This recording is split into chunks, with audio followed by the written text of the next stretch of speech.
میں والدین کی اکلوتی اولاد تھی، بہت ناز و نخرے میں پلی تھی۔ آپ اندازہ کر سکتے ہیں کہ امیر کبیر بزنس مین نے اپنی اکلوتی بیٹی کی کس انداز میں پرورش کی ہوگی۔ والد صاحب کی خواہش تھی کہ میں اعلیٰ تعلیم حاصل کروں۔ وہ مجھے بیرون ملک میں اعلیٰ تعلیم دلوانا چاہتے تھے، لیکن مجھے پڑھائی کا شوق نہ تھا۔ ان کی لاکھ کوششوں کے باوجود میں نے BA کے بعد کالج کو خیر بات کہہ دیا تھا۔ والد صاحب کو بے حد دکھ ہوا، مگر ماں نے سمجھایا کہ مسکان نہیں پڑھنا چاہتی تو رہنے دیں، اتنی تعلیم کافی ہے۔ لڑکیوں کو گھر بسانا ہوتا ہے، اس کی وقت پر شادی کر دیں گے، یہ اپنے گھر بار میں خوش و خرم ہو جائے گی۔ مجھے دیکھیے، میں کون سا پڑھی لکھی ہوں، لیکن آپ کا گھر خوش اسلوبی سے سنبھالا ہوا ہے، تبھی آپ اتنی دولت کما سکتے ہیں۔ امی کی باتیں والد صاحب کی سمجھ میں آ گئیں اور وہ میرے رشتے کی تلاش میں سرگرداں ہو گئے تھے۔ چند قریبی دوستوں سے ذکر کیا کہ بیٹی کا رشتہ کرنا چاہتا ہوں، کوئی اچھا رشتہ تمہاری نظر میں ہو تو ضرور بتانا۔ ایک دن ابو کسی تقریر میں شرکت کرنے گئے، وہاں ایک دیرینہ واقف کار مل گیا تھا۔ زبیر صاحب والد صاحب کی کلاس فیلو رہے تھے۔ جب زبیر صاحب کو علم ہوا کہ رشید کو اپنی بیٹی کے لیے رشتہ چاہیے تو ابا جان کے سر ہو گئے کہ آپ کو کہیں ادھر ادھر بھٹکنے کی ہرگز ضرورت نہیں ہے، ہمارا لڑکا خوبصورت اور پڑھا لکھا بھی ہے۔ تم نے کاشف کو اس کے بچپن میں دیکھا تھا، شاید یاد نہ رہا ہو، بہرحال میں تصویر دکھا دیتا ہوں۔ ہم دیکھے بھالے لوگ ہیں، کہیں اجنبیوں میں پھنس گئے تو ممکن ہے مسائل وغیرہ ہوں۔ والد صاحب نے کہا کہ میں سوچ کر بتاؤں گا۔ 2 دن گزرے تھے کہ زبیر صاحب بیوی کو لے کر آ گئے اور انہوں نے امی جان سے اپنے بیٹے کے قصیدے بیان کرنا شروع کر دیے، ساتھ تصویر بھی دکھائی۔ لڑکے کی عمر تصویر میں 25 برس لگتی تھی، جانے کب کی فوٹو لائی تھی۔ بہرحال کاشف نوجوان لگنے لگا۔ امریکہ پڑھنے گیا تو وہیں کا ہو کر رہ گیا۔ آنٹی کا کہنا تھا کہ میرا بیٹا مشرقی لڑکی چاہتا ہے، تب بھی بار بار اصرار کرتا ہے کہ پاکستانی دلہن چاہیے۔ انکل امیر لوگ تھے، بنگلے میں رہتے تھے، نوکر چاکر غرض کوئی کمی نہ تھی۔ البتہ ان کا کہنا تھا کہ وہاں کاشف کی ملازمت ایسی ہے کہ فی الحال پاکستان میں نہیں آ سکتا، شادی کی تاریخ طے ہو جائے جب وہ آئے گا اور دلہن ساتھ لے کر جائے گا۔ فی الحال فون پر نکاح ہوگا اور کچھ عرصے اس کی آمد کا انتظار بھی کرنا ہوگا۔ وہ تمام قانونی تقاضے جو بیوی کو ساتھ لے جانے کے لیے ان ملکوں میں درکار ہوتے ہیں وہ اسے مکمل کرنے ہوں گے۔ تاہم زیادہ عرصہ انتظار نہیں کرنا پڑے گا۔ آپ لوگ فکر نہ کریں، ہم آپ لوگوں کے لیے اجنبی نہیں ہیں اور نہ آپ ہمارے لیے انجان ہیں۔ سوچنے میں وقت نہ لگائیں، فوراً ہاں کہہ دیجئے تاکہ اگلی بار منہ میٹھا کرانے کا اہتمام کر لیں۔ والدہ گھبرا گئی تھی۔ ابو سے کہا، ان لوگوں کو بہت زیادہ جلدی ہے، ایسی بھی کیا ہے کہ ہتھیلی پر سرسوں جمانا چاہ رہے ہیں۔ بے شک آپ کے جانے والے ہیں، آپ بالکل مطمئن ہوں گے، مگر میں بچی کو بیرون ملک بیاہنے کے حق میں بالکل بھی نہیں ہوں۔ میری اکلوتی بچی ہے، ہماری دولت جائیداد اور سرمائے کی یہی تو ایک مالک ہے۔ ذرا دھیرے سے کام لیں، اپنے وطن میں اچھے رشتوں کی بالکل بھی کمی نہیں ہے۔ مسکان کو ایک سے بڑھ کر ایک رشتہ مل سکتا ہے، ذرا مجھے کوشش کرنے دیجئے۔ کر لو کوشش، ابا جان نے فرمایا۔ میں زبیر کو برسوں سے جانتا ہوں، تم خواہ ایسے ہی پریشان ہو رہی ہو۔ لڑکے کا پاکستان نہ آنا ایک مجبوری بھی ہے کہ وہاں کے کچھ اور قانون و قاعدے ہیں جنہیں پورا کرنا لازم و ملزوم ہے۔ میں نے بھی ان لوگوں کو فوراً نہیں کہا ہے، بلکہ سوچنے کے لیے وقت لیا ہے۔ اس دوران کوئی اور اچھا رشتہ مل گیا تو انہیں منع کر دیں گے۔ میری بدقسمتی یہ کہ کئی رشتے آئے، کچھ امی اور کچھ ابو کو پسند نہ آئے تھے۔ ادھر انکل اور ان کی بیگم نے اپنی تگ و دود جاری رکھی، وہ ہمارے گھر کے چکر لگاتے رہے اور منت سماجت میں کوئی کسر اٹھا نہ چھوڑی تھی۔ بالآخر والد صاحب کو ہاں کہنی پڑی۔ ان کے نزدیک یہ رشتہ بہت مناسب تھا، بس ایک ہی رکاوٹ تھی درمیان میں، اور وہ یہ تھی کہ لڑکی کو بغیر دیکھے محض تصویر دیکھ کر قبول کرنا تھا۔ نکاح ٹیلی فون پر ہونا تھا اور رخصتی 1 سال بعد ہونی تھی۔ یہ عرصہ میرے والدین کے لیے بالکل بھی زیادہ نہ تھا۔ میں اکلوتی اولاد تھی، ان پر بوجھ نہ تھی۔ میں ابھی صرف 19 برس کی تھی۔ والدہ چاہتی تھی کہ میں 20 برس کی ہو جاؤں تو رخصت کریں گے۔ سوائے قسمت کے، جو ہی والد صاحب نے انکل کو میرے رشتے کے لیے ہاں کہی، اچھے رشتے دھڑا دھڑ آنے لگے۔ مگر پچھلے وقتوں کے لوگ اپنے وعدوں اور زبان کے پکے ہوا کرتے تھے، سو انہوں نے یہی جواب دیا، جہاں اللہ کو منظور تھا۔ رشتہ ہو گیا ہے، اب اپنی زبان پر قائم ہوں، ہاں کہہ کر زبان سے میں بالکل بھی نہیں پھروں گا۔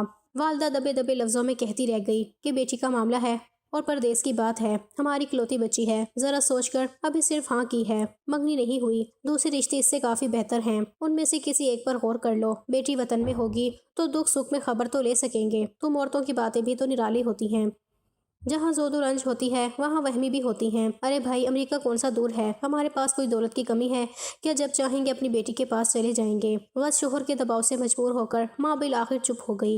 ماں کا دل ان کاشف کے رشتے پر بالکل بھی راضی نہ تھا، یہی خوف کہ لڑکا دیکھا نہیں ہے اور بات پردیس کی ہے۔